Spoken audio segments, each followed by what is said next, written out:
Hello everyone, welcome back. Welcome to my channel Excel Your Economics. In today's video we are going to start with agriculture sector of Indian economy.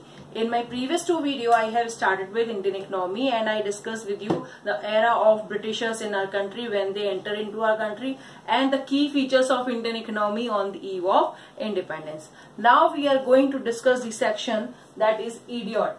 So idiot जो मैंने आपको समझाया था, it is actually a abbreviation which I made on the basis of the topics which we are going to cover in this segment.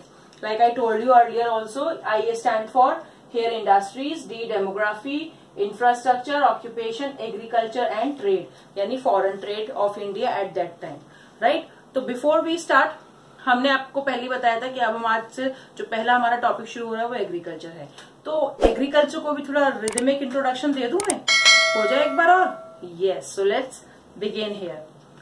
Come investment come production, come investment come production, उस पर land settlement system. Britishers ने ना किया realisation, कर दिया forced commercialisation. जमींदारों ने किसानों को लूटा, भुखमरी और गरीबी बदले में सौंपा. राइट.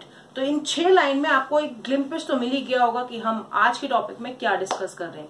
एग्रीकल्चर जो इंडिया में उस वक्त कितनी बुरी हालत में था, जिसमें हमारी major percentage of population survive कर रही थी. डायरेक्टली इनडायरेक्टली लोग एग्रीकल्चर सेक्टर में ही काम कर रहे थे. उसके बावजूद इस सेक्टर में इतना कोई ग्रोथ नहीं था. तो वो क्या कारण थे, क्या हुआ ऐसा इकोनॉमी में, ऐसे क्या सिस्टम चले जिसकी वजह से हमारी एग्रीकल्चर जो 17th सेंचुरी में कभी बहुत प्रॉस्पेरस हुआ करती थी, लोग हमारी कंट्री में यही इसलिए ही आते थे कि यहाँ का रॉ मटेरियल बेस्ट क्वालिटी हुआ करता था. इनफैक्ट आपके एनसीईआरटी बुक में एक इमेज दी हुई है जिसमें बहुत वेल डिस्क्राइब है कि ब्रिटिशर्स ने अपने ही एक विजन में ये बात कही है कि इंडिया की जो एग्रीकल्चर है वो स्टेटस इतना साउंड है, फार्मर्स इतने खुश रहते हैं, इतने अच्छी लाइफ जीते हैं, उनको किसी तरह की कोई प्रॉब्लम यहाँ नहीं है. They all are satisfied in their life, living healthy living also. But फिर ब्रिटिशर्स जब आए तो ऐसा क्या हुआ जो हमारी कंट्री का एग्रीकल्चर सेक्टर जो इतना रिनाउंड हुआ करता था वो खत्म हुआ. क्या सिस्टम आए, क्या ईस्ट इंडिया कंपनी ने अपने बेनिफिट के लिए जिन्होंने स्ट्रक्चर सेटअप किया एट दैट टाइम, उसका क्या मोटिव रहा, वो ईस्ट इंडिया कंपनी चलाने के लिए इन्होंने हमारे इस सेक्टर को किस तरह बर्बाद किया.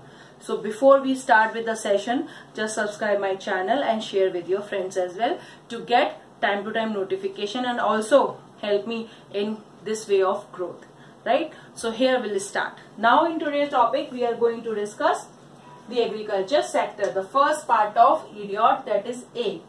A में हम कर रहे हैं एग्रीकल्चर सेक्टर.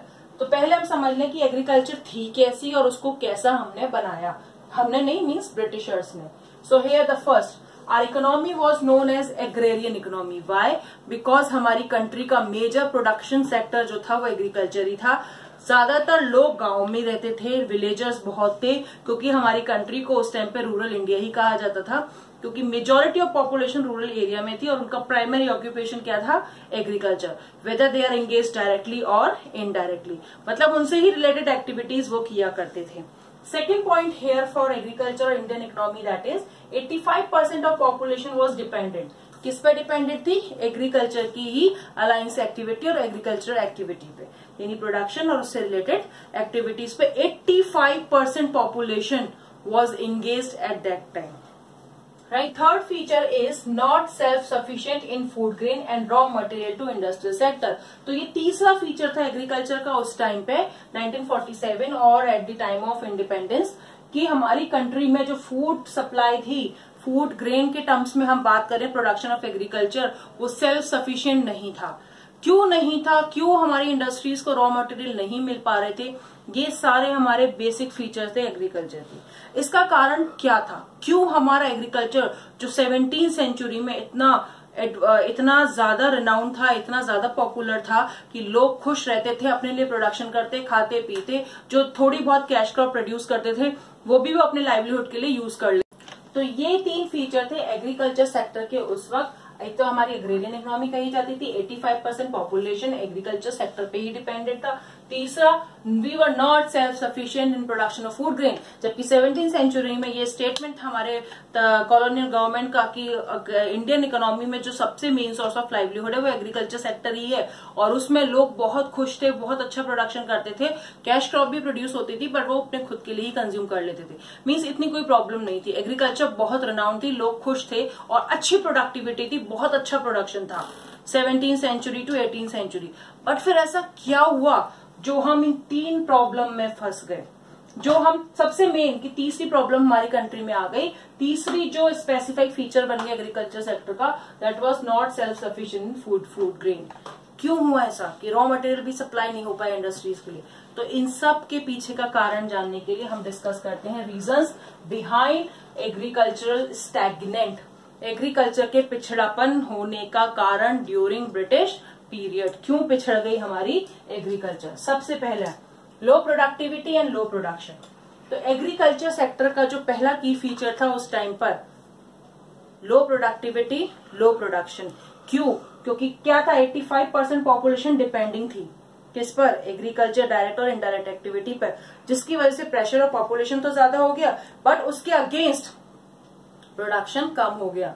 इसको हम क्या कह सकते हैं? Demand was more, supply was less. तो सप्लाई और डिमांड का जो चेन था वो गड़बड़ा गया। अब वो क्यों हुआ? पहले तो हम ये टर्म जान लें, प्रोडक्टिविटी और प्रोडक्शन होता क्या है। Production means total output. Production को हम क्या कहेंगे? टोटल आउटपुट, यानी जितना प्रोड्यूस हुआ in total, in lakh ton, in crore ton और मिलियन टन, जैसे भी प्रोड्यूस हुआ। और productivity means per hectare land पर कितना आउटपुट प्रोड्यूस हुआ। It means output per hectare land. तो क्या बोलेंगे प्रोडक्टिविटी को हम? Output per hectare land. 1 hectare land पे कितना आउटपुट प्रोड्यूस हुआ, और ये production means total output of particular time period. अब ये समझने की था क्या, बोथ यानी productivity and production of agriculture sector was low because of lack means with farmers. अब वो लैक मीन्स क्या हो गए? क्योंकि हमारे फार्मर रेन पे ही डिपेंडेंट थे, मॉनसून पे डिपेंडेंट थे। हमारे पास फर्टिलाइजर प्रोडक्टिविटी कहाँ से होती थी? सिर्फ कैटल डंग से ही। तो हम जो डिपेंडिंग थे वो टोटली किस पे थे? नेचुरल एस्पेक्ट्स पे। और नेचर सपोर्ट में हुआ तो प्रोडक्शन हाई, और अगर नेचर सपोर्ट में नहीं हुआ तो production low. So that was the reason कि नेचर पे डिपेंड होने की वजह से, मॉनसून डिपेंडेंसी की वजह से प्रोडक्शन एंड प्रोडक्टिविटी दोनों ही लो थी। और फार्मर्स के पास क्योंकि इनका कोई ऑल्टरनेटिव नहीं था, इसलिए वो इसमें ज्यादा कुछ इम्प्रूव कर नहीं पाए। Means there was no scope of improvement in land productivity with farmers, इसलिए ज्यादा इम्प्रूवमेंट नहीं हुआ। सेकेंड, अगर इस फैक्ट को टटोलें तो क्या हो रहा है कि वीट, जो गेहूं में हम क्रॉप प्रोडक्शन कहते हैं, wheat total production was only 64 lakh ton. कितना था? 64 लाख टन इन 1947। मैंने पहले ही अंडरलाइन कर रखी है so that you can have some clarification about the same, कि वीट का प्रोडक्शन कितना था? मात्र 64 lakh ton in 1947, which has increased nowadays. ये कौन सी डेट बता रही हूँ? रेड पेन से जो लिखा हुआ है ना यहाँ पे, वो सारे 2018 और 19 का डेटा यहाँ भी मैंने मार्क कर दिया, देख लेना। 2019-18 में कितना हो गया? 991 लाख टन। कितना हो गया? 991 लाख टन। LT लिखा है मीन्स लाख टन। तो इस तरह से प्रोडक्शन आज हमारे पास एग्रीकल्चर का ये है। अब कंपेयर करो कि उस टाइम पे कितना कम था वीट का प्रोडक्शन, नहीं टोटल आउटपुट। बात करते हैं प्रोडक्टिविटी पर हेक्टेयर आउटपुट। तो पर हेक्टेयर कितना था वीट का? 660 kg पर हेक्टेयर। टन और केजी दोनों डिफरेंट होते हैं, राइट? तो 660 kg पर हेक्टेयर। 1 हेक्टेयर में कितना गेहूं प्रोड्यूस होता था? सिर्फ 660 kg। और आज की जो रेशो है उसमें देखो 3408। 2018-19 के डेटा के अकॉर्डिंग 3408 आज की रेट ऑफ प्रोडक्टिविटी है।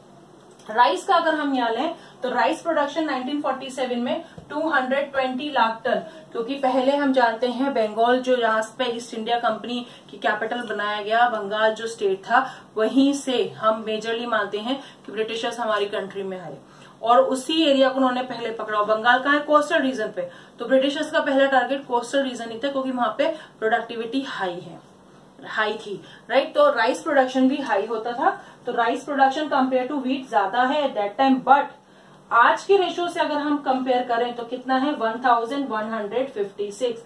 आज राइस ज्यादा प्रोड्यूस होता है compare to earlier. While productivity of rice was 665, ज्यादा डिफरेंस नहीं है दोनों में, व्हीट और राइस में, सिंपल ही है पर हेक्टेयर लैंड। और आज की जो रेट है वो क्या है 2665 in 2018 and 19। So this is all about productivity. Moving to next, land settlement system. दूसरा फीचर लैंड सेटलमेंट सिस्टम। ऐसा उस वक्त पे क्या हुआ, ब्रिटिशर्स ने ऐसे कौन सा सिस्टम इंट्रोड्यूस किया जिसकी वजह से एग्रीकल्चर सेक्टर और स्टैग्नेंट हो गया। वो सिस्टम का नाम था जमींदारी सिस्टम। हमारी कंट्री में पहले 3 तरह के सिस्टम चला करते थे एग्रीकल्चर में, जमींदारी, महालवारी, रायतवारी। सो जमींदारी सिस्टम जो हमारी कंट्री में इंट्रोड्यूस हुआ, दैट वाज इंट्रोड्यूस्ड इन 1973। और किसने इंट्रोड्यूस किया, this was introduced by Cornwallis. किसने इंट्रोड्यूस किया इसको, कॉर्नवालिस ने 1793 में। अब हमारी कंट्री में जो 3 सिस्टम चला करते थे, जमींदारी, महालवारी एंड रायतवारी सिस्टम, उसमें ज्यादा खराब सिस्टम यही था। क्यों? क्योंकि जमींदार को अल्टीमेटली लैंड की सारी राइट्स दे दी। ब्रिटिशर्स ने कुछ जमींदार सिलेक्ट कर लिए इंडिया से ही, और उनको फार्मर्स के ऊपर एक सारे राइट्स दे दिए कि वो फार्मर्स को चाहे जैसे ट्रीट करें, कुछ भी करें, उन्हें तो बस रेवेन्यू चाहिए। So this system is also considered as revenue settlement system, land revenue system. तो लैंड रेवेन्यू सिस्टम किस पे था, जमींदारी सिस्टम पे। अब जमींदार क्या थे, इनको किसने इंट्रोड्यूस किया, कॉलोनियल गवर्नमेंट ने। अब इनका एस्पेक्ट क्या था वो समझना है कि जो भी प्रॉफिट अर्न होता था एग्रीकल्चर सेक्टर से, प्रॉफिट अर्न वेंट टू जमींदार। जितना भी प्रॉफिट एग्रीकल्चर सेक्टर से अर्न होता था वो किसके पास जाता था, जमींदार के पास। मीन्स काम कर रहे फार्मर्स, किसान, और प्रोडक्शन का जो फायदा वो कौन लेके जा रहा है, जमींदार। जमींदार इन दी फॉर्म ऑफ लगान। लगान का नाम सुनते कुछ याद आया, आमिर खान, राइट। लगान मूवी तो देखी होगी ना आप लोगों ने, आपने देखा होगा उसमें किस तरह से ब्रिटिशर्स जानबूझ करके पुअर फार्मर्स को ट्रैप करते थे और जमींदार किस तरह से एक्सप्लॉइट करते थे। वो पिक्चर ही इस चीज पे बेस्ड थी कि मॉनसून पे डिपेंडेंसी ऑफ एग्रीकल्चर थी, और मॉनसून जब फेल हो जाता था बेचारे कैसे पानी का इंतजार करते थे, और पानी आता नहीं था तब भी क्रॉप प्रोडक्शन हो नहीं पाता था, फिर भी जमींदार रेवेन्यू कलेक्ट करने आ जाते थे, जिसको बोलते थे लगान। और अगर ब्रो नहीं दे पाते तो उनको कितना मारा जाता था, उनको कितना टॉर्चर किया जाता था। मतलब किसानों की हालत तो बहुत बुरी थी, मार पीट के साथ उनको टैकल किया जाता था अगर वो अपनी किसी भी पुअर कंडीशन में रेवेन्यू नहीं दे पा रहे हैं, लगान नहीं दे पा रहे हैं। तो जमींदार इस तरह से एक्सप्लॉइट करते थे, और वो किसके बिहाफ पे करते थे, ब्रिटिशर्स के बिहाफ पे। तो जमींदारों ने और क्या काम किया।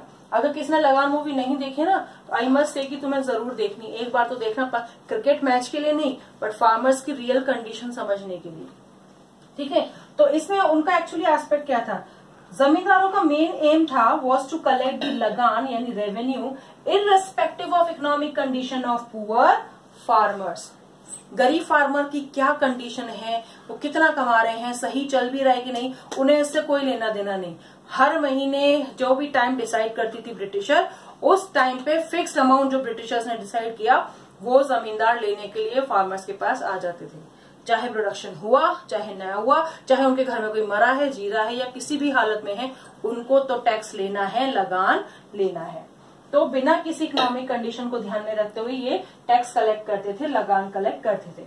Fix amount were deposited to British government. जमींदारों का तीसरा काम क्या था कि जो अमाउंट डिसाइड होता था ब्रिटिशर्स के थ्रू, वो उन्हें कहाँ जमा करना था, ब्रिटिश गवर्नमेंट को। यानी वो सारा अमाउंट कहाँ लेके जाते थे, लगान कलेक्ट करके ब्रिटिशर्स के पास। Next, zamindar and colonial government made no efforts to improve the condition of agriculture.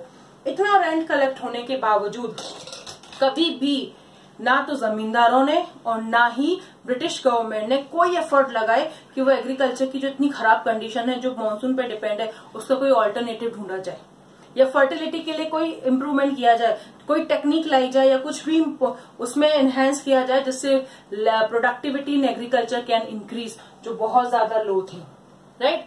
तो जमींदारों ने एक बहुत बड़ा रोल प्ले किया इंडियन इकोनॉमी को नीचे गिराने में, और एग्रीकल्चर सेक्टर को स्टेगनेंट बनाने में और हमारे किसानों को भूखा और गरीब बनाने में बहुत बड़ा रोल रहा इस जमींदारी सिस्टम को, जिसको हम बोलते हैं land settlement system. So these are the two main features. इसके आगे जो मेरी राइमिंग लाइंस में मेरी छोटी सी कविता में आए थे वो और समझाती हूँ। Just write down the whole, then you will understand. Moving to the third point. Third is commercialization of agriculture. We can say not only the commercialization, it is actually considered as forced commercialization. क्या कह सकते हैं हम? Forced commercialization. क्यों? क्योंकि Britishers ने इतनी चालाकी से हमारे फार्मर्स को अट्रैक्ट किया higher price of cash crop कि उन्होंने फूड क्रॉप का प्रोडक्शन करना बंद कर दिया, कम कर दिया, और ज्यादा प्रोडक्शन किसका करने लगे? कैश क्रॉप का। क्योंकि उनके साथ प्रॉब्लम मेरी गरीब थे, उनको प्रोडक्शन से ज्यादा इनकम नहीं मिल रही थी, रेंट में चला जाता था, लगान में चला जाता था, इसीलिए वो अट्रैक्ट हो गए हाई प्राइस क्रॉप प्रोडक्शन में, जिसकी वजह से उन्होंने production of cash crop start कर दिया और फूड क्रॉप का प्रोडक्शन कम कर दिया। Cash crop here means the crops which are meant for the purpose of export, and export creates income for the country. But remember one thing, इतना cash crop production, इतना export होने के बावजूद हमारी country की income इतनी कम क्यों रही? जो मैंने आपको फीचर्स ऑफ इंडियन इकोनॉमी में समझाया था, कितनी कम पर कैपिटा इनकम और नेशनल इनकम थी, अबाउट ओनली 2%। तो वो इतनी कम क्यों रहेगी? उसका एक बहुत बड़ा कारण है, वो मैं बात अदर टॉपिक जो आएंगे ना हमारे उसमें समझाऊंगी। राइट है। तो कमर्शलाइजेशन के कुछ पॉइंट्स मैंने लिखे हैं, तो इसको लिख लेना। क्या पॉइंट्स है इसमें? It is simple a term which is saying about shift from food crops to cash crop. यानी कमर्शलाइजेशन कहता है instead of producing food crop you just produce cash crops. तो it is a movement from production of food crops to cash crop. कैसे? Like from rice and wheat production moving to production of indigo. किसका production start हो गया? Indigo, cotton, jute, groundnuts, इन सब का production start हो गया, जिससे सारे product as a raw material कहाँ सप्लाई किए जा सके? ब्रिटिशर्स को। राइट। तो इसके लिए क्या किया गया? इसके लिए जैसे मैंने बताया क्या चाल चली ब्रिटिशर्स ने, farmers were given with high price for production of cotton, jute, groundnuts and sugarcane to raise the raw material for British industry. Britishers ने अपनी होम कंट्री की इंडस्ट्रीज को डेवलप करने के लिए फार्मर्स को बड़ी आसानी से लालच दिया, हाई प्राइस देंगे तुम्हें कैश क्रॉप प्रोडक्शन पे, तो फार्मर्स तैयार हो गए, कैश क्रॉप का प्रोडक्शन करने लगे, और उसका रिजल्ट ये हुआ कि कमर्शलाइजेशन ऑफ एग्रीकल्चर हो गया और industries of Britain were developed. और इसमें फिर एक रिजल्ट क्या आया? क्या निकल के आउटकम निकल के आया कि रिजल्ट क्या निकल के आया? Fall in food crop production and frequent famines. क्योंकि फूड ग्रेन का प्रोडक्शन कम हो गया और लोगों को जो जरूरत थी, चौथा पॉइंट ये कह रहा है यहाँ पे, purchase of food from local shops. तो फूड ग्रेन का प्रोडक्शन कम हो गया और जो लोगों की डिमांड फॉर फूड थी वो कहां से पूरा करने लग गए? Local shops in their villages और इन टाउन। यानी फूड प्रोडक्शन जो हमारी कंट्री पहले किया करती थी, ब्रिटिशर्स ने उसको कर दिया कम और कैश क्रॉप को कर दिया प्रोडक्शन ज्यादा, जिसकी वजह से फूड रिक्वायरमेंट जो डिमांड थी उसको पूरा करने के लिए लोग अब वही फूड जो उन्हें आसानी से एग्रीकल्चर से मिल जाता था, इवन फार्मर्स को भी मिल जाता था, क्योंकि फार्मर जब प्रोड्यूस कर रहे हैं, खेती कर रहे हैं, तो फूड क्रॉप्स उनको भी मिल रहा। लेकिन अब क्योंकि वो कैश क्रॉप ही प्रोड्यूस कर रहे हैं तो खाने के लिए तो चाहिए ना, तो खाने के लिए कहाँ जाए? तो खाने के लिए उन्होंने क्या किया? लोकल मार्केट्स में अप्रोच किया। यानी जो प्रोडक्शन वो खुद कर रहे थे उसे ना करके अपने ही खाने का आइटम उन्होंने कहाँ से परचेज किया? मार्केट से, जिसको वो खुद प्रोड्यूस कर सकते थे, लेकिन वो नहीं करते थे क्योंकि उन्हें कैश क्रॉप प्रोड्यूस करने के लिए फोर्स किया गया। और ये फोर्स करने की स्ट्रेटेजी क्या रही? प्राइस हाई कर दी उन प्रोडक्ट की, जिससे फार्मर्स अपनी लिविंग स्टैंडर्ड इंप्रूव करने के चक्कर में, इनकम ज्यादा लेने के चक्कर में कैश क्रॉप ज्यादा प्रोड्यूस करने लगे। So in all short, fall in food crops जो मैंने आपको समझाया था, अभी यहाँ पे जो मेन रीजन था क्यों हमारी इकोनॉमी ऐसी हुई, not sufficient self sufficient food grains and raw material, क्योंकि सारा raw material in the form of cotton, jute, groundnut, sugar cane, ये सब कहाँ चला गया? इंडिगो, ये सब कहाँ चला गया? ब्रिटेन। तो हमारी इंडस्ट्रीज को ये रॉ मटेरियल मिल ही नहीं पाई, ये सब कहाँ चले गए? ब्रिटेन, क्योंकि कमर्शलाइज थे तो सारे ब्रिटेन चले गए और फूड क्रॉप की प्रोडक्शन कम हो गया, जिसकी वजह से फार्मर्स अपनी डिमांड भी लोकल शॉप से पूरी करने लगे। Moving to the next point. अब आपको ये लग रहा होगा कि ये तीन तो मैंने डिटेल में समझाया। यस, क्योंकि ये तीन बहुत इंपॉर्टेंट है, इन्हीं से जनरेट होती है अदर इश्यूज इन एग्रीकल्चर, जो मैं बहुत शॉर्ट में आपको समझा रही हूँ, आप इसको लिख लेना। 4, डिपेंडेंस ऑन रेनफॉल, क्योंकि हमारी एग्रीकल्चर मानसून डिपेंडेंट थी, मैंने आपको समझाई दिया बहुत पहले से ही, जिसकी वजह से क्या हो गया कि हमारी डिपेंडेंसी उस मानसून पे होने की वजह से हम ज्यादा प्रोडक्शन नहीं कर पाते थे। हमारा ज्यादातर प्रॉब्लम इसी में, पानी का इंतजार करने के चक्कर में हमारी प्रोडक्टिविटी लेस हो गई। इसके अलावा जो हमने प्रॉब्लम फेस करी that was dependence on rainfall was also mean that we were highly uncertain, क्योंकि हमारे डोमिनेंसी थी अनसर्टेनिटी की। क्यों थी? क्योंकि हम डिपेंडेंट थे रेनफॉल पे, और पानी हुआ तो खेती हो जाती थी, खेती हो गई तो लगान देने के बाद फार्मर्स पे बच जाता था, और नहीं बच पाता तो सारा रेंट में चला जाता था। तो इस वजह से फार्मर्स बहुत बुरी तरह एक्सप्लॉइट हुए। फिर है सबसिस्टेंस फार्मिंग। कैसी फार्मिंग थी? सबसिस्टेंस लेवल की, यानी वो अपने लिए ही प्रोड्यूस करते थे, उतना ही प्रोड्यूस करते थे, उससे ज्यादा वो demand for the whole nation they were not able to produce. So this was subsistence farming. तो फार्मर जो प्रोड्यूस करते थे वो अपनी खुद की फैमिली के लिए करते थे या खुद के लिए करते थे, और जो थोड़ा बहुत बच जाता था उसे मार्केट में बेचते थे और उससे वो कमाते थे। तो वो ज्यादा उनकी अर्निंग्स नहीं होती थी, इसलिए वो रिमेन पुअर और रिमेन बिलो पॉवर्टी लाइन ही रहते थे, गरीब रहते थे, भूखे रहते थे। Lack of investment and technology, वो मैंने आपको बताई थी कि जमींदार सिर्फ रेंट कलेक्शन में लगे रहते थे, in spite of developing anything in the form of production and productivity in agricultural land, so that land को वो ज्यादा कल्टिवेटेड कर सके और ज्यादा प्रोडक्शन एनहांस कर सके। लेकिन ना ब्रिटिशर्स ने ना जमींदारों ने कभी ये स्टेप उठाया कि वो लैंड को और इम्प्रूव करे, टेक्नोलॉजी बेहतर लेकर आए, उसकी प्रोडक्टिविटी बढ़ाए, जिससे उनका भी फायदा हो, साथ के साथ फार्मर्स का भी फायदा हो। पर किसी ने भी इस बारे में कभी नहीं सोचा। They were just having more collection of taxes, more collection of revenue from farmers, चाहे वो कमाए, चाहे प्रोडक्शन हो रहा है नहीं हो रहा, nothing is related to them. They were just forced to produce and produce and produce, for which they remain below poverty line and remain very poor. Next is small holding of lands. तो farmers की हमारे उस time पर, क्योंकि हम जैसे मैंने बताया कि वो ज्यादा लैंड नहीं ले पाते थे, उनके पास ज्यादा लैंड होती भी थी, तो वो क्या करते थे, अपने मनी लैंडर से किसी पे भी गिरवी पे रख देते, जमींदारों को दे देते। तो उससे क्या होता था कि ये जमींदार तो असली ओनर बन गए, क्योंकि उनकी लैंड बिक गई। कोई गरीब थे, अब पैसा कहां से लाए अपनी सर्वाइवल के लिए, अपने लिविंग स्टैंडर्ड के लिए, तो लैंड बेच दी या मॉर्गेज पे रख दी, किराए पे रख दी, तो उसका असली ओनर कोई और हो गया। और उस चक्कर में क्या हुआ कि इनके पास छोटी छोटी जमीनें रह गई काम करने के लिए, क्योंकि गरीबी इतनी थी कि उसको सस्टेन करने के लिए इन्होंने अपना पैसा किनको दिया, अपनी जमीनें किसको दी, जमींदारों को या मनी लैंडर्स को, जिसकी वजह से इनके पास कल्टीवेशन के लिए स्मॉल लैंडिंग्स रह गई, और इसी वजह से प्रोडक्शन भी कम हो गया, क्योंकि जितनी जमीन छोटी होती है उतना प्रोडक्शन कम होता है, और जितनी ज्यादा बड़ी जमीन होगी उसमें टेक्निक भी लग सकेगी और production, even the cultivators can work easily and can give there more productivity, but क्योंकि छोटी होल्डिंग होने की वजह से प्रोडक्टिविटी भी कम हो गई। Next is wide gap between owner of the soil and tiller of the soil. क्यों ऐसा हुआ? Like I said, tiller of the soil जो एक्चुअली कल्टीवेटर है, सो टिलर ऑफ द सॉइल जो एक्चुअली कल्टीवेटर हैं, जो लैंड पे एक्चुअली कल्टीवेट करते हैं। ओनर ऑफ द सॉइल जो, जैसे मैंने अभी आपने लैंड होल्डिंग समझाई, तो मतलब जिसने लैंड खरीद ली फार्मर्स की, या फार्मर्स ने किसी सर्कमस्टेंसेस में आकर के उसको रख दी गिरवी, तो उस पॉइंट पर उसका मालिक कोई और हो गया, और जो असली में मेहनत करता था वो कोई और था। लेकिन हुआ क्या कि ओनर्स को तो सिर्फ एक ही मतलब होता था कि उसको इनकम मिल जाए, आउटपुट कितना हो रहा है, फार्मर्स कितना प्रोड्यूस कर रहे हैं, उससे कोई लेना देना नहीं होता था। ओनर बस ये चाहता था कि उसको अपनी जमीन की कीमत मिल जाए, यानी रेंट मिल जाए, या उससे जनरेट इनकम मिल जाए, या तो उसको इनकम मिल जाए या रेंट मिल जाए, बस उससे इसके अलावा उसका कोई और मोटिव नहीं होता था। और जो असली में प्रॉब्लम फेस करता था वो कौन करता था? टिलर, क्योंकि अल्टीमेटली कल्टीवेशन कौन कर रहा है? टिलर। तो जो प्रोडक्शन होता था उसका बहुत माइनर पार्ट उनके सबसिस्टेंस को मेंटेन करने के लिए ही ओनर उन्हें देता था। यानी अगर 50 केजी प्रोड्यूस हुआ है तो हार्डली 5 केजी और 2 केजी ही बेचारे टिलर्स को मिल पाता था, बाकी सारा कौन रख लेता था?